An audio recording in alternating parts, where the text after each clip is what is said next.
Mu programu ya dziko la mkaka ndi uchi sabata ino tikupitirira kukupatsirani phindu limene alimi osiyanasiyana akupeza kuchokera ku ulimi wa ziweto zosiyana-siyananso monga nkhuku, abakha, nkhukutembo komanso nkhanga kungotchulapo zochepa chabe.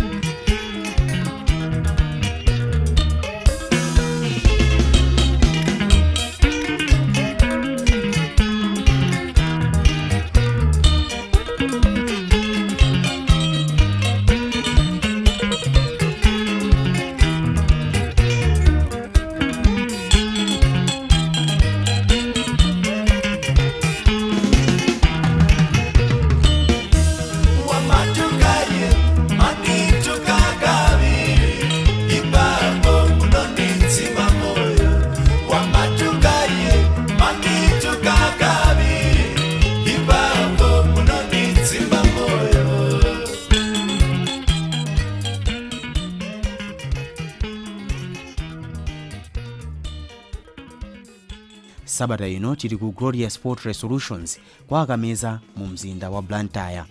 Kumeneku tikumva kuchokera kwa Ahare Kamanga amene ngakhale angoyamba kumene ulimi wa ziweto iwo ayamba kale kuona phindu pa ulimi wa zinziri. Pamene tikunena pano akamanga akwanitsa kulemba ntchito anthu atatu akukwanitsa kulipirira ana awo sukulu kudzera mu ulimi umenewu komanso akupeza manyowa amene akugwiritsa ntchito pa ulimi wawo wa mbewu. Koma kuti iwowa chidwi chawo pa ulimi wa mtunduwu chinayamba motani? Glorious Sport Resolutions ndi kampani imene cholinga chake ndi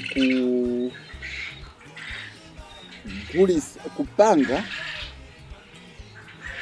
ulimi wa zinziri komanso wachina chilichonse chokhuzana ndi mbalame monga nkhuku, zinziri komanso pali nkhani ya mabakha ndi china chilichonse, palinso nkhuku za mitundu chifukwa chake pali poultry.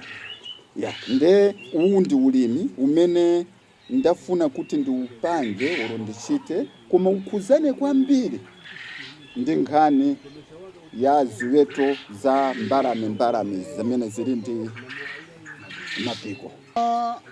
Makamaka kuti ndiyambe ulimi umene uwu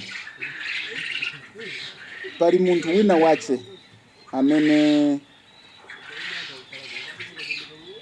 anandipasa chidwi kuti zimene zizi ndiziyambe. Amangocheza ndine ndi mzanga wina ake kunchitoko amene amandifotokozera mocheza kuti akulu inde ntchito ili apo komanso mutati mpange izikoza kuyenderani. Mzangayo atayamba kufotokoza zambirimbiri ndinayamba kukhala ndi chidwi andi chimene chikoza kundabwisani kwambiri ndi chakuti ndawu imene amandifotokozera za ulimi umene wa zinziri ine ndinali ndisanachione chinziri cho physically ndisanachione koma basi ndawu yomwe ndinali ndi interest kuti no ndiyamba andi panapezeka kuti ndithu basi nayamba foundation ndisanagule china chilichonse chinziri chonse ndisanachione mzanga yakungondifotokozera basi kuyamba foundation kuyamba izi kumanga yenda amene amandipasa ma dimensions china chilichonse kumandifotokozera. Kenaka basi nagula incubator, kenaka nitagula incubator pamene yeye amandifotokozera kuti akulu china chimene mungapange ndichoti ndikupangire design makola. Mutati muone makola anga mmene momwe akusiyana ndi makola ambiri. Mulibe zija za matabu achiyani ndi makola aja woti ndi makeji wolimba kwambiri choncho ya ndi anandipangira design bwinobwino ndikuyitanisa munthu woti atipangire. Ndi atapanga zimenezo ndinagula incubator basi kenaka ndi pamene ninapezeka kuti ndayamba ntchito iti imene iyi. Andi ntchito imene iyi ndayamba May, panali pa 10th May ndi pamene ndinayamba kutenga incubator yanga ndikuyilowesa umu komanso ndikugula zinziri. Ndinagula zinziri about zinali 165. Pa 165 zinziri zimene ndinagulazo panaliso zazimuna pomwepo.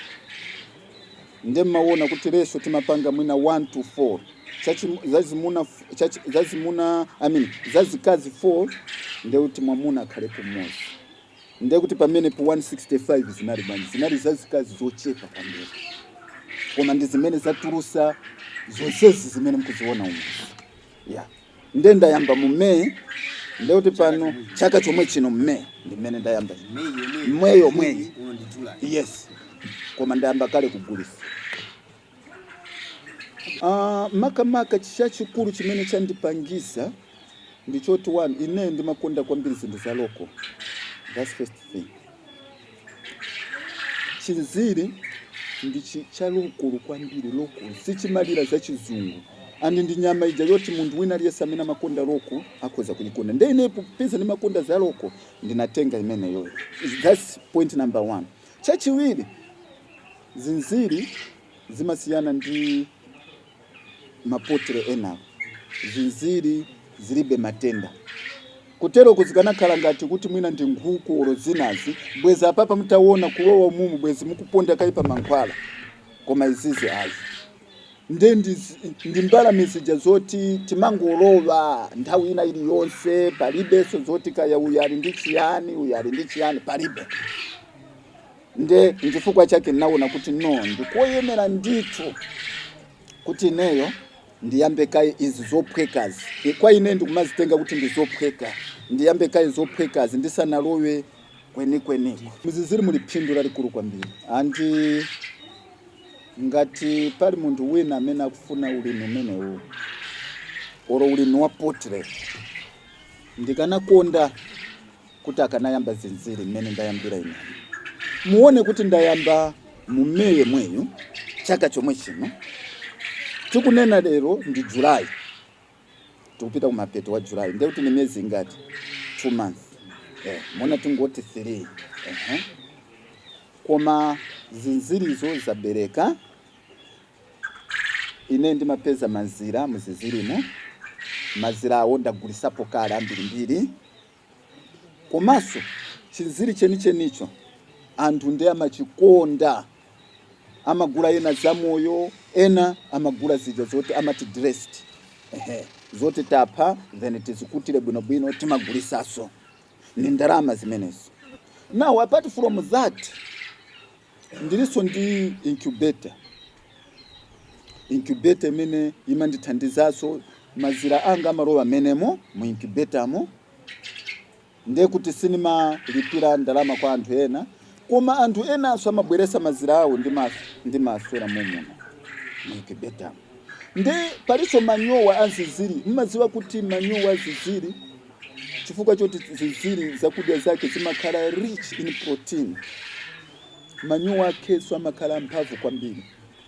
Kutero kuchimanga chiri uku tinangoyikapo sample kuonesa ndicho biriwira bwino kwambiri chifukwa cha manyowa amenewo.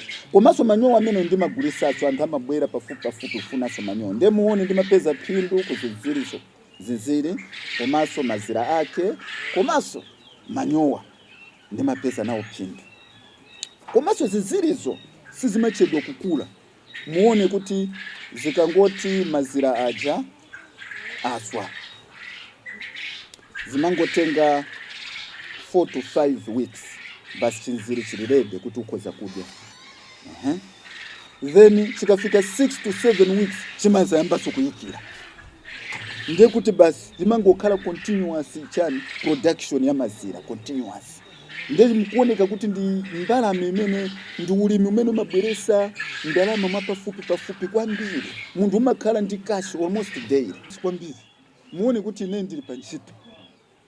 Pokala panchito mwina nthawi imandisowa ndikwanisa bwanji upanga manage zino ngati izi. Ulimi omwewo umene ulilimu koma ndili ndi antchito awiri. Ndili ndi manager. In fact ndimayendesa ndakazanga amene amakhala ngati managing director. Koma ndili ndi manager wina amene ali panopa, general manager amene amayang'aniranso anzake. Ndili ndi anthu panopa awiri amene amayang'anira amadesa zinziri apart from manager ayi, komanso apart from my wife amene ndi managing director. Nde kuti ineyo ndili uko ndangokhala koma zinthu zikuyenda ndili ndi antchito panopa. Okay. Phindu, undi ulimi and ulimi umasiyana zimachitika zinthu zimosiyana machajidwe ake monga mmene iweyo mulimi iwe ukuonera. Choyambirira cheniche ndinene kuti pali mitundu ya zinziri. Anthu ambiri Malawi muno samaziwa kuti zinziri, andiso alimi ambiri samafuna kuti awululire anthu kuti kuli mitundu yotani.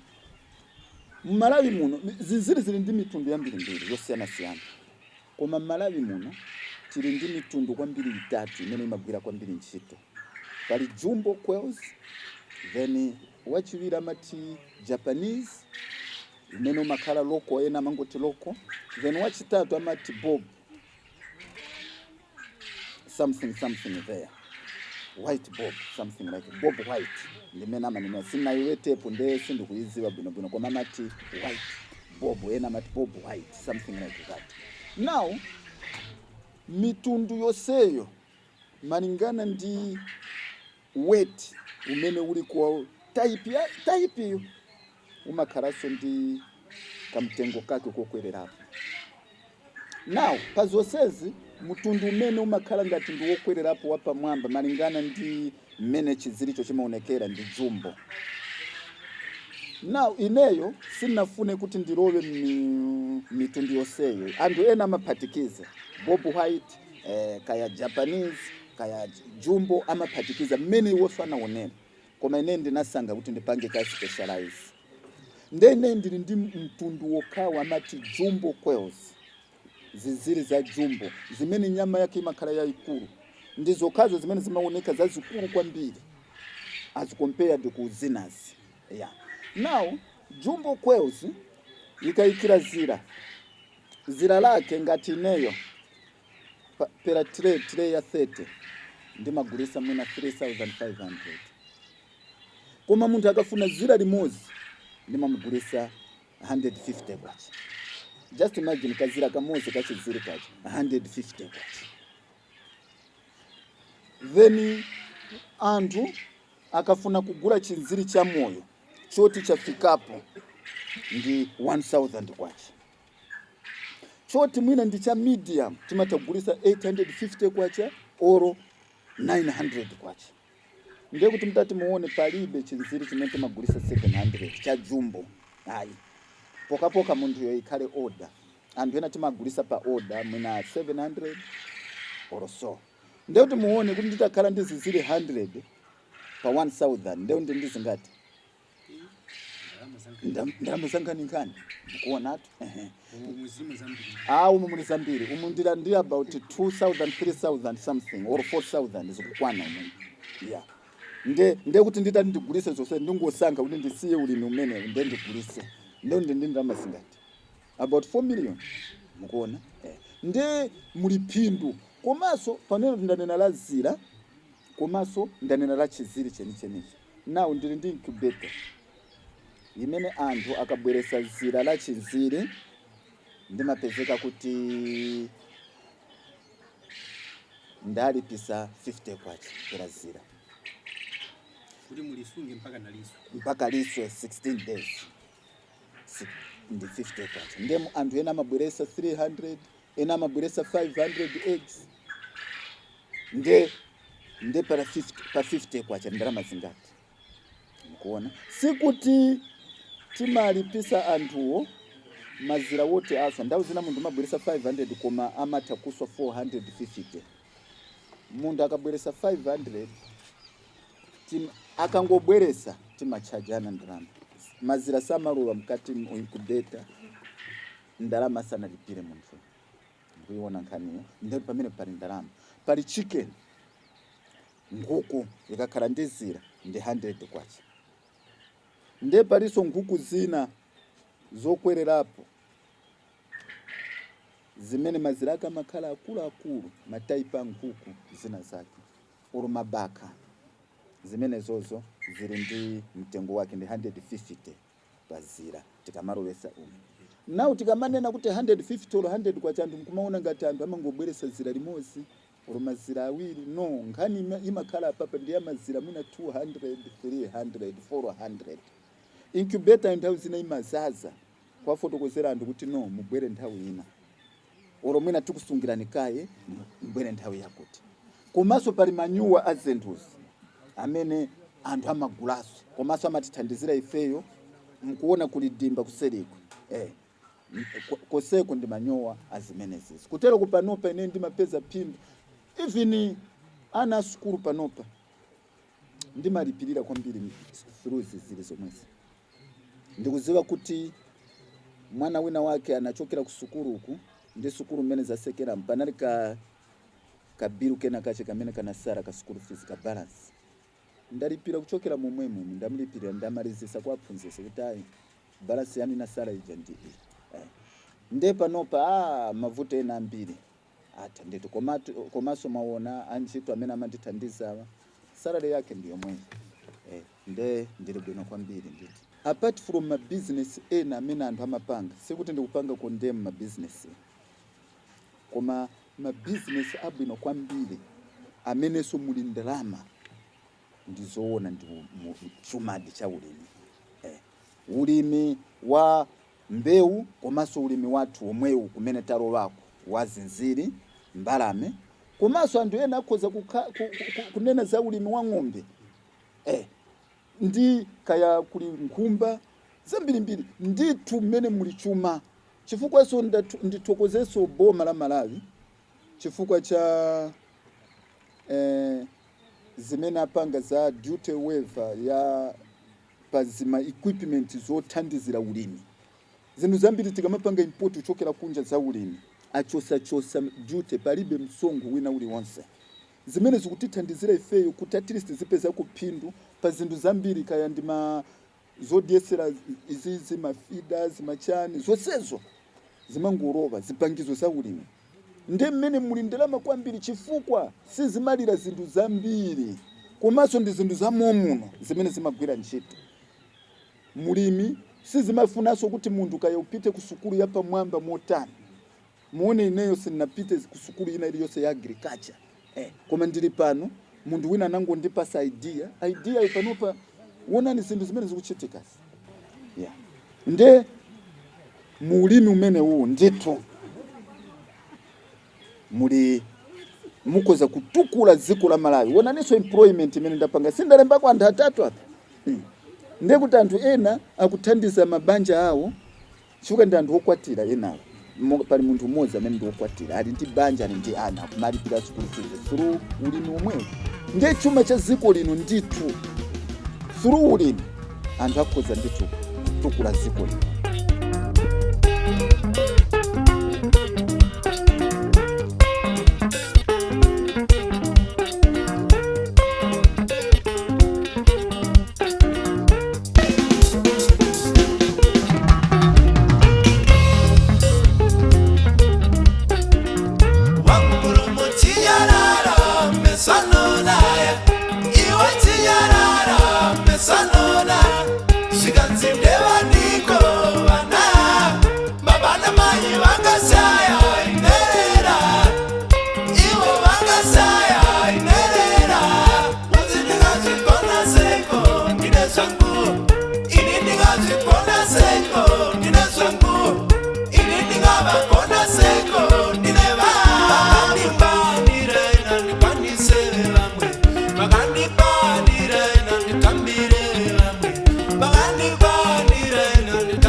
Tsopano tamvani, kupatula mbewu zosiyanasiyana komanso kuweta ziweto zosiyanasiyana, ulimi watsekulanso mwayi wa ntchito zosiyanasiyana zamalonda pakati pa anthu amene ali ndi chidwi.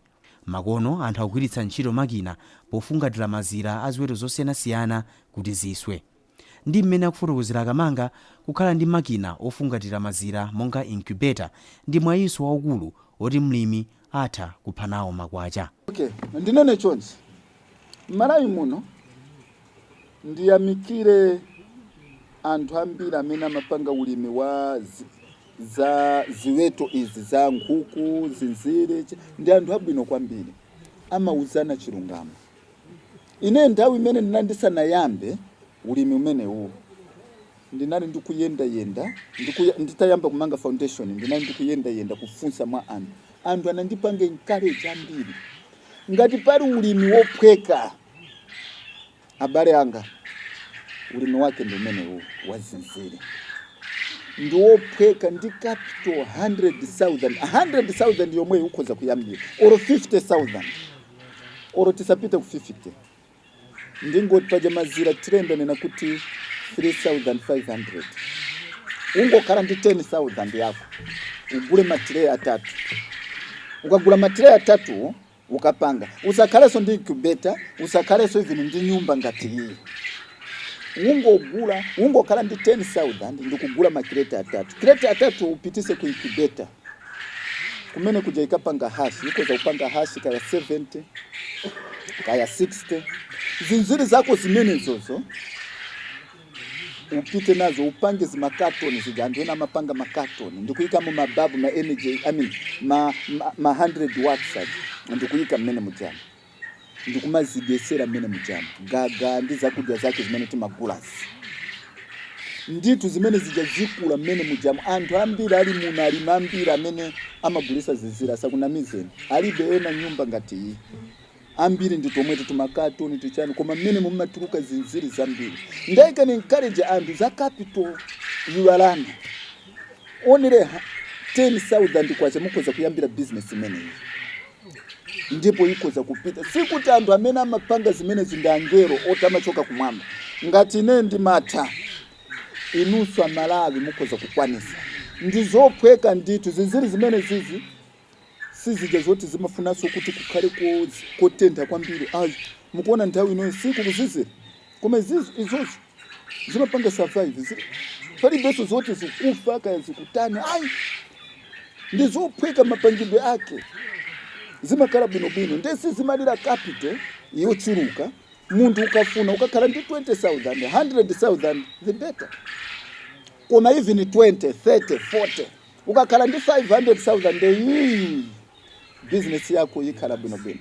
Musalireso kuti ndikhale ndiyambe ndi incubator mene alili ndi mene anapangira akamanga mwakuti no.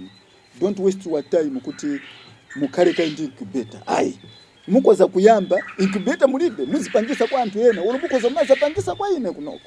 You see ndimene anthu ena amayambira. Munthu ukayamba ndi incubator ndiye kuti ndi mwayi wako koma anthu ena ambiri amayamba without incubator. Now ndinene za musika ndendi wosayamba mmene ndikunenera panopa ineyo ndili ndi order ya 500 koma ineyo mukhola mwangamu zimene zili ready panopa ndi 450 kutera kuti ndikusakasaka 50 chuka zikhala ready next week kuti zifikepo poti ndikoza kupanga supply. Chuka ine ndimalimbana kwambiri ndi quality. I want to maintain standard.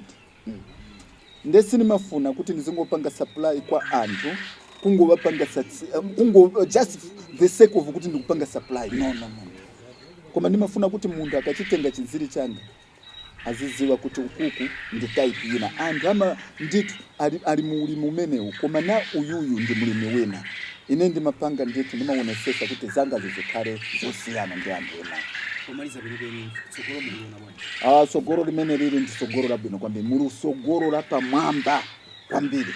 Andi ndikoza kupanga encourage anzanga wose amene akufuna ulimi umene uwu kuti panopa yesesane ngati mwayesa nkhuku mwayesa mabaka mwayesa zina ndi zina zizakanika try zizire simu za Simba. You will never regret. Muzane na nditu kuti akamanga anatipasa advice ya bwino. You know what? Pakatipa chifuka cha matenda amene wa COVID-19 ma hotelo ambira na sekedo chifukwa client watu wankuru kwambiri ndi amene wo ma customers atu ndi amene wo kwambiri customer wankuru ndi ma hotel ndemena pakatipa tinali ngati business makamaka yangu huku ndi zina affected. Koma imene ndili pano ndikoza kuuzani kuti ndikukanika kukwanisa ma orders chifukwa demand is just very high demand Malawi munomu ya zinziri chifukwa zimene zizi m'mabala amazifuna, anthu ena even m'mahotelo amazifuna, anthu ena even m'mamizimu amangofuna kuti azingokhwasula kwaso chifukwa ndi nyama yoti ndi yaloko, ndi mbalame yeniyeni mbalame, sikutiso ndi zinthu zoti tayika za chizungu tazipasa Jackson palibe, ndi mbalame yoti yangokula bwinobwino loko. Nde kusogolo kuzikuoneka kuti msika ndi waukulu kwambiri, anthu ofuna kulowa msika umene uwu ndi kuita nani kuti lowani nditi ife sitingathe kukwanisa, sitingakwanise patoka kutero kwa anthu timachita kuita nani, inu muli nazo zingati ndithandizeni ndikwanise order. Ndi anzathu amene mukufuna kulowa msikamo, munthu asakunamizeni kuti msika wazaza, never. Msika umene usunazaza, bwerani tichulukane kuti tikwanise demand imene ilipo paziko pano. Monga mtundu wonse wa ulimi wa ziweto monga zinziri ulinso ndi kuthekera kobweretsa mwayi wa ntchito kwa anthu. A Blessings Nyirenda amene apeza mwayi wa ntchito kudzera mu ulimiwu akuyikira umboni. Ineyo kunoko ndikugwira ntchito ngati manager, amene manzera manager amene amayang'anira day to day ya ntchito kuti iyenda motani. Nde nthawi zambiri ndimakhala kuti ndiri kunoko ndikuyang'anira chinthu chonse chochitika kunoko ndimakhala ndikuyang'anira. To be honest, ineyo ndine munthu woti ndimayenera kuti mina make ndizigwira ntchito mumakampani akuluakulu, komano mukuona ulimi uli apapa kumandipindulira mzinthu zambiri. Ineyo sinakwatire, komabe ndimakhala ndizofunika zimene ndimazifuna ngati munthu. Nde choswa chili chonse chimene ndimachifuna ndimachipeza mmene mungu. A Harry Kamanga akutsimikiza kuti ngakhale akugwira ntchito, phindu limene akupeza kudzera mu ulimi ndi losasimbika. Kodi nanga inu ulimi muyamba liti?